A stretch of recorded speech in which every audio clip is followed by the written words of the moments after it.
And I just want to make it short. Special thanks to our doctors, Dr. Sabine Zenker, Dr. Olga Surkan, for supporting us with our workshop. Thanks to our distributors, Beauty Expert. They have their special event on 19th of April in Moscow. You're invited there as well. And the company Quantificare, which has supported us always with nice before and after pictures. We have a special situation today, a positive special situation. We have a patient, she was treated last year, exactly 1 year ago, here with Liquidimplant subcutis. And we have the before-after from last year. And she's here again. And the result is after 1 year still amazing. So Dr. Sabine Zenker is going. Don't tell the secret. Okay. So I'm stopped talking. So they're gonna Quantificare, Dr. Sabine Zenker. They're gonna show the patient. Yeah, here she is. Yeah, maybe Dr. Sabine Zenker. So I'm here for you today to give you another little live demo on a very good hyaluronic acid on the market. I do have year-long experience with that. And let's get started with these photos.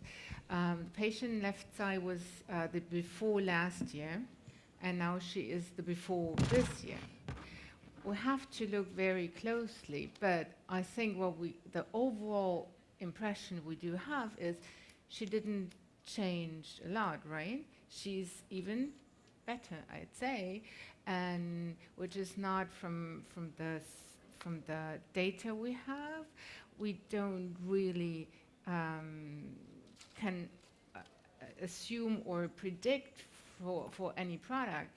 So what I did last year, I did give her some recontouring of her cheeks, and I think it's still there. And this is something for the subcutis, the longevity product here. We don't have the data or no study data showing that this lasts at least 1.5 years. But I think we see quite well that it did last and even still there.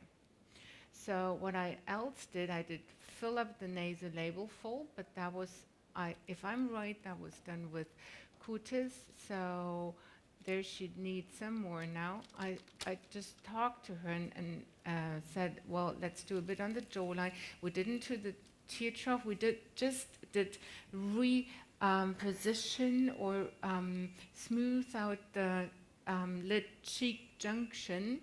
I didn't inject her tear trough. I have the impression, even seeing her live, that the tear trough is even better too. So, but today I would like to address this little trough directly as well. Okay, so thank you, Aurora. Aurora is the lady behind. Can you put the presentation on? This is, I always forget about your position in Quantificare. She's just my miracle because she is always able to do the before-after pictures in, 5 seconds, and it's a huge work. I'm sorry for the adrenaline level we're giving you every day, every time. Could you just put the presentation on? I just would like to introduce you to the material, and then we go for the injection, because that is far more interesting, I think. Dr. Olga is the Russian face of Nova Cutis. She's the expert in, again, fillers and mesotherapy, and she's going to show you her way to beautify faces with this hyaluronic acid.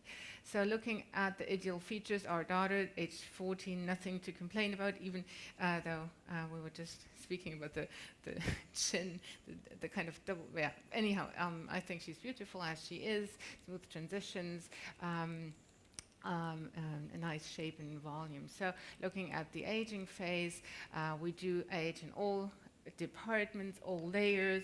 We can't stop that, but we can counter and fight against with these nice products.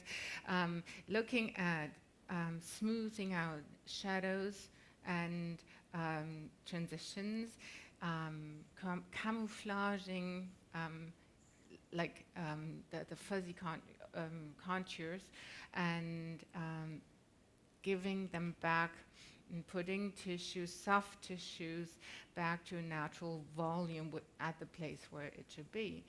Looking hyaluronic acid, you all know that it's a very forgiving substance. We like to inject hyaluronic acid. We do eventually have an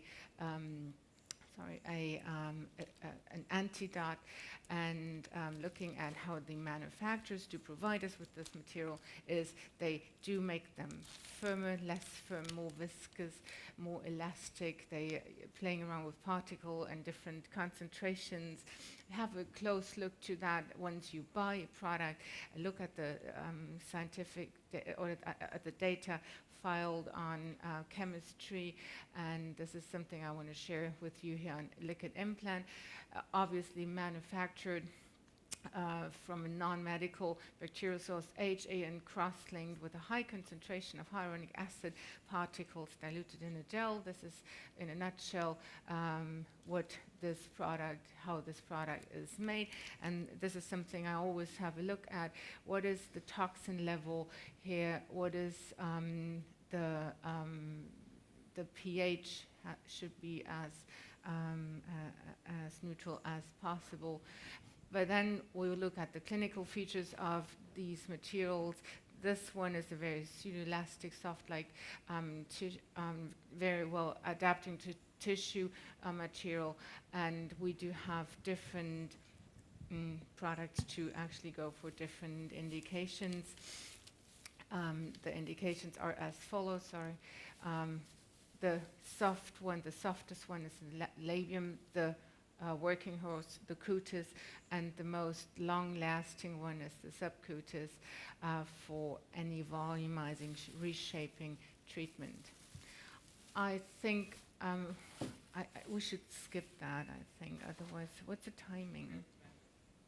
Yes, I don't want to take time of Olga. I just picked out one of my favorite indications for subcutis, the mid-phase. And here I do define the clinical indications, such as the sunken in frontal part, that's the apple cheek in the Philippines, the sag lateral upper part, the part which profits that much on lifting with the filicus. You will contour the face again, the cheek again. What they do with their makeup, we can enhance structurally by injecting our fillers, and then it's the more difficult part to get the wrinkling on the lower cheek. Full stop. So this is the saggy, empty, not existing apple cheek. This is the lady who starts to sag in the lateral part, and this is the one who shows the laxity in her lower part. I do approach a face certainly in a three-dimensional way, in a global way, but once we have to fix different areas to get the overall youthful and aesthetically appealing look, we have to go down to the area to be injected and be very specific. So the principles here is obviously and always to counteract forces of gravity, to give them back a lifted up V-shape or oval shape look. So looking at how we can teach here to be in safe side, this is kind of a GPS thing. We did develop with MERS at the time, so no-go areas such as the beyond the orbital rim, infraorbital rim, and then medial to the medial canthal line. That line number 4. The line number 3 for me is a very helpful indicator for stay deep up above this line, go more superficial subcision-wise beyond things. We're gonna skip. So the technique for the sunken in frontal part, for me, that's just a link to a cooking recipe, giving boluses, boli. So wherever the volume is needed, I typically start, if there's a lack of volume, of the highest point of the cheek where it has been, will be after the treatment, and then I go banana-wise to fill it up to the clinical endpoint. Looking at the sag lateral part, I typically use